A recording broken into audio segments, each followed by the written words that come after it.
نظمت وزارة المالية من خلال المديرية الجهوية للخزينة والمحاسبة بولاية خنشلة ملتقى جهوي تحت عنوان إصلاح المحاسبة العمومية على ضوء القانون العضوي المتعلق بقوانين المالية، حيث أكد المشاركون أن الأخير أدى إلى استحداث مفاهيم عمليات ميزانياتية جديدة فيما يتعلق بإعداد وتنفيذ ميزانية الدولة، ما أحدث تطورا هاما وملحوظا في الإطار التشريعي والتنظيمي المتعلق بقطاع المالية العمومية. تغطية لطارق مم.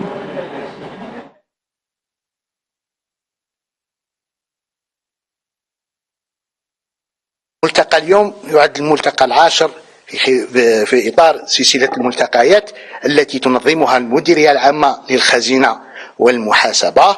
الهدف هو توضيح أهم التدابير والأحكام التي أتى بها فيما يخص دور الفاعلين في عملية تسديد النفقات وتحصيل الإيرادات بإصلاح القانون الإطار الذي هو القانون 18-15. كان على وزارة المالية إصلاح قانون المحاسبة الذي هو 23/03 لكي نتمكن من الاستغلال الأمثل للمال العام. وهذا الملتقى يسمح لكل الفاعلين وكل المعنيين بهذه التعديلات التي أقرها المشرع الجزائري لمواكبة الاقتصاد الدولي،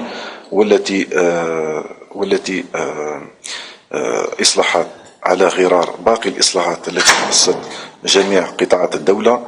الهدف منها هو العمل على مواكبة الاقتصاد الدولي. هذه الندوة ستكون مفيدة لنا بالنسبة لأمناء الخزائن وإطارات الخزينة على المستوى المحلي، في خاصة فيما يخص تنفيذ الإصلاح المالي والمحاسبي الجديد. في ضوء هذا القانون الجديد لالوف رجعنا نسيروا بالأهداف، لذا هذه الملتقيات خلينا نمارسوا هذا النشاط هذا ونمارسوا المهام نتاعنا كمسؤولين نشاط بكل سهولة، ومن خلال هذه الملتقيات هذا ونعطيونا لمحة حتى في التسيير داخل مديرياتنا.